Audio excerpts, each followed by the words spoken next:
Racons, què tal? Benvinguts i benvingudes de nou al meu canal.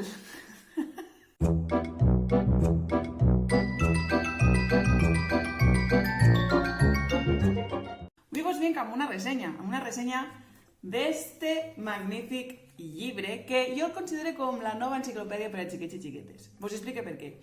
Este en concret es titula Así se crea el arte, és la col·lecció Ideaca de l'editorial Edelvives i és els autors, vos enfoco una miqueta millor els noms perquè jo no els sé pronunciar, però vaja, el text és d'Oldřich Ruzicka i les il·lustracions d'Alexandra Majoa, però és que tenen pinta de, no sé, però de ser polacos. Però bé, per què dic que és la nova enciclopèdia per a xiquets i xiquetes? Per cert, està pensat per a xiquets i xiquetes d'entre 6 i 8 anys, però tinc 32. Jo he après coses en aquest llibre. Per què m'agrada tant aquest llibre en concret? Perquè es basa, com ja he dit, en l'art. Ens ve de luxe per a tindre'l allí en la biblioteca de l'àrea artística de l'escola. I a més té un ingredient que fa que siga més atractiu encara, i és que compta de 6 pàgines, com aquesta d'ací, que són dobles, és a dir, sí, efectivament, són com pòsters, i dins de cada pòster, dins de cada pàgina doble, té llibrets que expliquen més detingudament els conceptes de cada àrea que toca aquest llibre, que són com es prepara una obra de teatre, com funciona una orquestra sinfònica, que ara vos el mostraré més detalladament perquè és més de la temàtica del canal, també com es crea una pel·lícula d'animació, les arts visuals i plàstiques i com se organiza un macroconcierto, que els del Vinya Rock, els de l'Arena del Sound, els de les arts, estic segura que s'han basat en aquest llibre.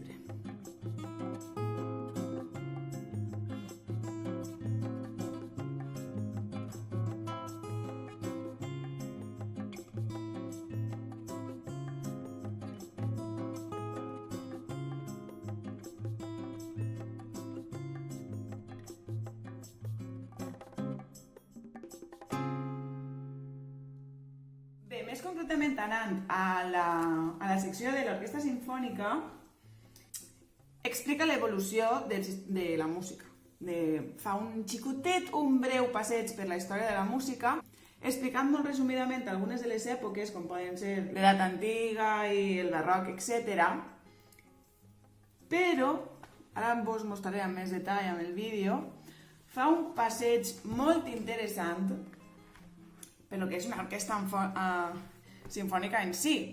De forma central al pòster tenim els instruments, la seva col·locació, el nom dels instruments. A més, tenim el públic. Sense públic també les orquestres farien poca cosa, no? Però el que més m'agrada són els detalls. Si fem un passeig per tot el pòster ens l'anem a trobar en situacions molt divertides i a més, el que comentava, amb els minillibrets que expliquen, per exemple, l'escola de música, com és per dins, que cal estudiar per entrar en una orquestra simfònica.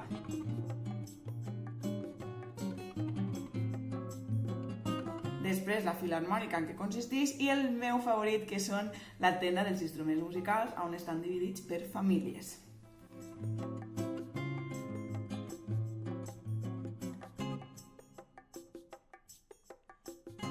Veig que és una forma molt divertida de treballar aquests conceptes artístics, sobretot si treballem per projectes.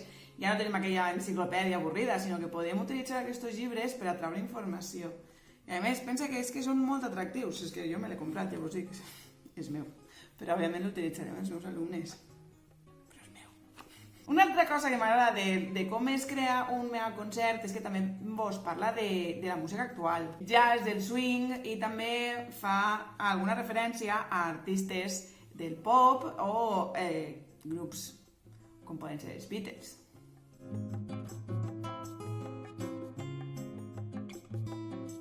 Bé, així tenim el que és un macroconcert i m'agrada perquè me fa molta gràcia que hagin caigut en tots els detalls, com poden ser també els tècnics de so, que moltes vegades són els grans oblidats, que són essencials per a que un concert d'aquestes magnituds, d'aquestes característiques, funcioni.